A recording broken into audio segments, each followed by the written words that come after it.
அன்பார்ந்த ஞானவழி YouTube channel நேயர்கள் அனைவருக்கும் வணக்கம். இந்த பதிவில் மீன ராசி ரேவதி நட்சத்திர அன்பர்களுக்கு சனி வக்கர பெயர்ச்சி பலன்கள் காண்போம். வாக்கிய பஞ்சாங்கப்படி 2024 வருடம் ஜூன் மாதம் 19ஆம் தேதி முதல் நவம்பர் மாதம் 4ஆம் தேதி வரை ஒரு 4½ மாத காலம் 140 நாட்கள் 3 நட்சத்திர பாகை பின்னோக்கி சஞ்சாரம் செய்ய போகிறார். இந்த வருடம் கும்பராசியிலிருந்து மகர ராசியிலும் செல்ல மாட்டார். கும்பராசியிலேயே ராகுபவனுடைய சதய நட்சத்திரம் 3ஆம் பாதத்திலிருந்து 2ஆம் பாதம் 1ஆம் பாதம் வரை 3 நட்சத்திர பாகை பின்னோக்கி கிடக்கிறார்.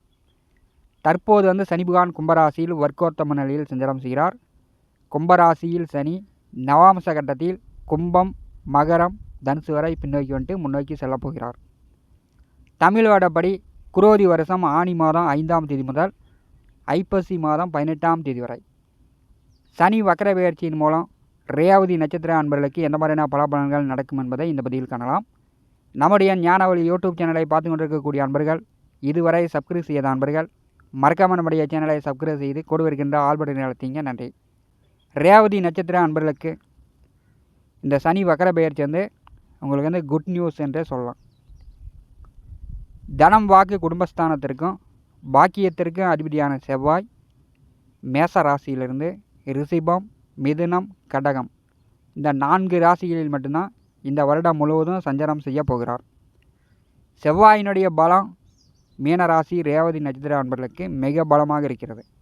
மீன ராசிக்கும் தனுசு ராசிக்கும் அதிபதியான குரு 3வது வீட்டிலே சஞ்சாரம் செய்கிறார்.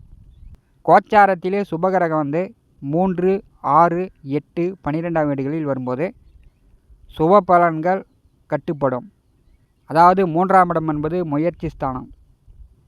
பெரும்பாலும் மீனராசி ரேவதி நட்சத்திர அன்பர்களுக்கு வெறும் பேச்சு வாக்கில் மட்டும்தான் இருக்கும்.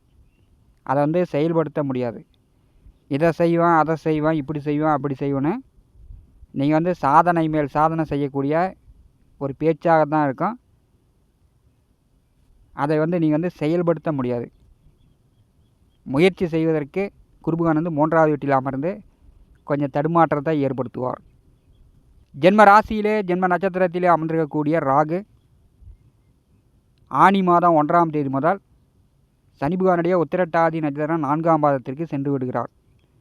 ரேவதி நட்சத்திரக்காரர்களுக்கு ஜென்ம நட்சத்திரத்திலே இருக்கக்கூடிய ராகு பின்னோக்கி அடுத்த நட்சத்திரத்திற்கு செல்லும்போது உங்களுக்கு இதுதான் ஒரு குட் நியூஸ். ஏன்னா ஜென்ம நட்சத்திரத்திலே கருநாகப்பாம்பு இருக்கும்போது ஏதோ ஒரு தொந்தரவு, ஏதோ ஒரு டென்ஷன், ஆசைகளும் பேராசைகளும் நிறைவேறாமலே போயிட்டு இருந்திருக்கும். கோச்சாரத்திலே 2023ஆம் வருடம் டிசம்பர் மாதம் முதல் மீன ராசிக்கு 12வது வீட்டிலே சனி பகவான் ஆட்சி பலம் பெற்று 7½ நாட்டு சனியில் விரயச்சனியாக சஞ்சாரம் செய்து கொண்டிருக்கிறார்.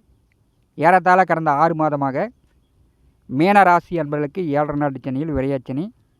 பெரும்பாலும் படுத்து தூங்க முடியாது. ஏதோ ஒரு தொந்தரவு, டென்ஷன், அலைச்சல், பண விரயம், காலில் அடிபடுறது அல்லது நீண்ட தூரம் பாத யாத்திரை செல்வது, இந்த மாதிரி ரேவதி நட்சத்திரக்காரர்களுக்கு இருந்திருக்கும். ஒரு தொந்தரவு, ஒரு சங்கடங்களை அனுபவித்து இருந்திருப்பீர்கள். சனி பகவான் வக்கரகதியில் பின்னோக்கி செல்லும் பொழுது சனியும் ராகுவும் நட்சத்திர பரிவர்த்தனை யோகம். இது ரேவதி நட்சத்திர அன்பர்களுக்கு ஒரு பெஸ்ட் என்று சொல்லலாம். பாக்கியத்திற்கும் குடும்பத்திற்கும் அதிபதியான செவ்வாய் நல்ல நிலையில் இருக்கும்போது பெயர், மதிப்பு, மரியாதை, அந்தஸ்து உயரும். சனி பகவான் வக்கரகதியில் பின்னோக்கி போகும்போது அவர் லாபஸ்தானத்தை நோக்கி செல்கிறார். தன லாபம், வேலை தொழில் மூலம் பண லாபம் சம்பாதிக்கலாம். உங்களுடைய அபிலாசைகள் நிறைவேறும். சிறிய ஆசையாக இருந்தாலும் சரி, பெரிய ஆசையாக இருந்தாலும் சரி, அபிலாசைகள் நிறைவேறும். வேலையில் இருக்கக்கூடியவர்களுக்கு அரசு வேலையாக இருந்தாலும் சரி, தனியார் துறையில் இருந்தாலும் சரி, பதவி உயர்வு, கூடுதல் சம்பளம், ப்ரமோஷன் உண்டு. இதுவரை விரயம் ஏற்பட்டு கொண்டிருந்தது. இனிமேல் விரயம் அல்ல. இதுவரை உறக்கம் இல்லாமல் இருந்துச்சு. இனிமேல் நன்றாக படுத்திங்கன்னா கிருன்னு விடியும் வரை தூங்க போகிறீங்க. வீடு, மனை, நிலம், பூமி லாபம் எதிர்வரக்கூடிய 4½ மாத காலம் ரேவதி நட்சத்திரக்காரர்களுக்கு உண்டு. தடைப்பட்ட வீட்டு வேலையை மீண்டும் செய்வது, புதிய வீடு கட்டுவது, புதிய வண்டி வாகனங்கள் வாங்குவது அல்லது புதிய வீட்டு மனை, நிலபுல சொத்துக்கள் வாங்குவது, அதெல்லாம் இனிமேட்டு சாத்தியப்படும். குடும்பத்தில் வந்து சுப காரியங்கள் நடக்க போகிறது. ஏன்னா வந்து ஜென்ம நட்சத்திரத்திலே நாகதோஷமாக இருந்த ராகு நட்சத்திர பயிற்சி ஆகிவிடுகிறார். அதனால் வந்து சுப காரியங்கள் இனிமேட்டு நடக்கும். பிரிந்த கணவன் மனைவி ஒன்று சேரலாம். பிரிந்த காதலர்கள், பிரிந்த நண்பர்கள் ஒன்று சேருவதற்கான வாய்ப்புகள் உண்டு. நோய் நொடி தொந்தரவுகள், மருத்துவ செலவுகள் குறையும். உடல் ஆரோக்கியம் மேம்படும். அகுமானம், கெட்ட பெயர், அவப்பெயர் அதெல்லாம் வந்து ரேவதி நட்சத்திரக்காரர்களுக்கு எதிர்வரக்கூடிய 4.5 மாத காலம் நீங்கும். சனி பகவான் வக்கரகதியில் பின்னோக்கி போகும்போது ரேவதி நட்சத்திரக்காரர்களுக்கு ஒரு நல்ல அமைப்பு உண்டு. மூத்த அண்ணன் அக்கா உடன் பிறந்தவர்களிடம் நல்ல அந்நியம் பிரியம் அதிகரிக்கும். சண்டை சச்சரவு விரோதம் இருந்துச்சுன்னா அதெல்லாம் நீங்கும்.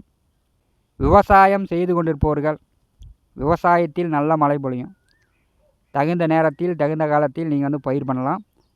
கடந்த ஓராண்டு காலம் மழை இல்லாமல் செய்த பயிர் வந்து அரையும் குறையுமா வெள்ளாமல் வந்திருக்கும். இந்த ஆண்டு வந்து விவசாயம் செய்யக்கூடியவர்களுக்கு பயிர் பண்ணிங்கன்னா நல்ல மகசூல், வெள்ளாமை வந்து நல்லா செழிப்பாக வளர்ந்து நல்ல மகசூலை கொடுக்கும். விவசாயிகளுக்கு இந்த சனி பகவான் வக்கரகதியில் பின்னோக்கி போகும்போது பெருமழை பொழியும். விவசாயத்தில் கிணறு குட்டையெல்லாம் தண்ணி மேலே வரும். நீங்கள் நினச்ச மாதிரி பயிர் பண்ணலாம். விவசாயத்தில் பெரிய அளவு லாபங்கள் சம்பாதிக்கலாம். வக்கர சனி பகவானுடைய உக்கர பார்வை பலன். சனி பகவான் வந்து 3 பார்வைகளால் 3 வீடுகளை பார்வை செய்வார். அந்த 3 வீடுகள் வழி மீனராசி ரேவதி நட்சத்திர அன்பர்களுக்கு பெரும்பாலும் நன்மையே கிடைக்கும்.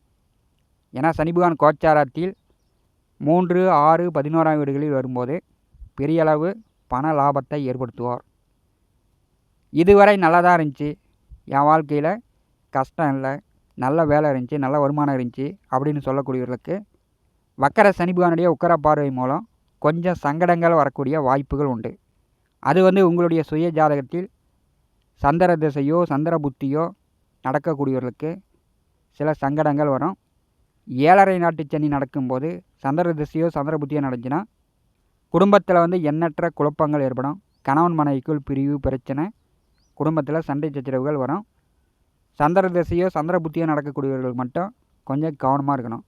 இதுவரை கஷ்டப்பட்டு கொண்டிருப்பவர்களுக்கு, தொழில் வேலை ஜீவனம் நன்றாக இல்லாதவர்களுக்கு வக்கர சனி பகவானுடைய உக்கர பார்வை சங்கடங்கள் நீக்கி நல்ல வளர்ச்சியை கொடுக்க போகிறார். சனி பகவானுடைய 3ஆம் பார்வை வக்கரகதியில் குடும்பஸ்தானத்தை பார்வை செய்யும்போது குடும்பத்தில் ஏற்பட்ட குழப்பங்கள் நீங்கும். பணப்பிரச்சனை நீங்கும். கொடுத்த வாக்கை காப்பாற்றுவீங்க.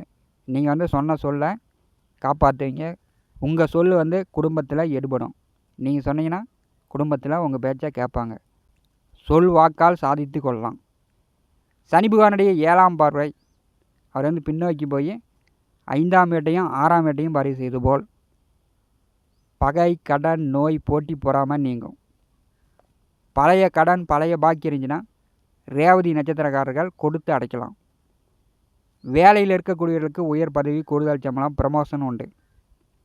புதிதாக வேலைக்கு முயற்சி செய்து கொண்டிருப்பவர்கள் புதிதாக முயற்சி செய்யலாம், வேலை கிடைக்கும். புதிய தொழில் தொடங்கணும், வியாபாரம் செய்யணும், ஏற்றுமதி இறக்குமதி பிஸ்னஸ் பண்ணணும் அப்படின்னு நினைக்கக்கூடியவர்கள் உங்களுடைய சுய ஜாதகத்தில் நல்ல திசாபுத்தி நடந்துச்சுன்னா இந்த வக்கரகால சனி பெயர்ச்சியின் மூலம் நீங்கள் வந்து பயன்படுத்தி கொள்ளலாம். புதிய தொழில் வியாபாரம் செய்வதற்கான வாய்ப்புகள் உண்டு. வக்கர சனி பகவானுடைய 10ஆம் பார்வை பாக்கியத்திற்கும் அஷ்டமத்திற்கு விழுவது போல் பழைய பாக்கி கடன் இருந்தால் கடனை கட்டலாம். அசிங்க அகுமான கெட்ட பெயர் நீங்கும். உங்களை பற்றி உங்களை புரிந்தவர்கள் நல்ல விதமாக பேசுவார்கள். தந்தை மகனுக்குள் ஏற்பட்ட கருத்து வேறுபாடுகள் நீங்கும். தந்தையால் பெரிய அளவு ஆதாயம் உண்டு. குலதெய்வ வழிபாடும் உங்கள் இஷ்ட தெய்வ வழிபாடும் ரேவதி நட்சத்திரக்காரர்கள் செய்யுங்க. வக்கர சனி பகவானுடைய பார்வை பாக்கியத்தின் மேல் விழும்போது குலதெய்வ அருளும் இஷ்ட தெய்வத்தினுடைய அருளும் பரிபூர்ணமாக கிடைக்கும். இதுவரை போகாத கோயிலுக்கு போயிட்டுறக்கூடிய வாய்ப்புகள் உண்டு. குரு பகவானும் சனி பகவானும் செவ்வாய் பகவானும் 3 கிரகங்கள் பாக்கியத்தை பார்வை செய்யும்போது குடும்ப பெரியோர்கள் பெற்றோர்கள் பேச்சை கேட்டு ரேவதி நட்சத்திர இளைஞர்கள் செயல்படுங்க. வக்கர சனி பகவானுடைய 3 பார்வைகள் உங்களுக்கு வந்து நல்ல விதத்தில் யோகங்களையே கொடுக்கும். உபஜெயஸ்தானமான 11வது வீட்டிற்கு சனி பகவான் பின்னோக்கி செல்லும் பொழுது ரேவதி நட்சத்திர அன்பர்களுக்கு நேற்று நடந்த கஷ்டம் சங்கடம் துன்பங்கள் நீங்கி இனிமேல் குதூகலப்படக்கூடிய வாய்ப்புகள் உண்டு. இந்த காணொலியை பற்றி உங்களுடைய மன கருத்துக்களை நம்முடைய கமெண்ட் பாக்ஸில் பதிவு செய்யுங்கள். நம்முடைய ஞானவழி யூடியூப் சேனலை பார்த்து கொண்டிருக்கக்கூடிய அன்பர்கள், இதுவரை சப்ஸ்கிரைப் செய்யாத அன்பர்கள் மறக்காமல் நம்முடைய சேனலை சப்ஸ்கிரைப் செய்து கூட இருக்கின்ற ஆல் பட்டன் அழுத்திங்க. தினந்தோறும் நம்முடைய சேனலில் ஜோதிட பலன்கள் பதிவிடப்படும். உடனுக்குடன் பார்த்து பயன்பெறுங்கள். நன்றி, வணக்கம்.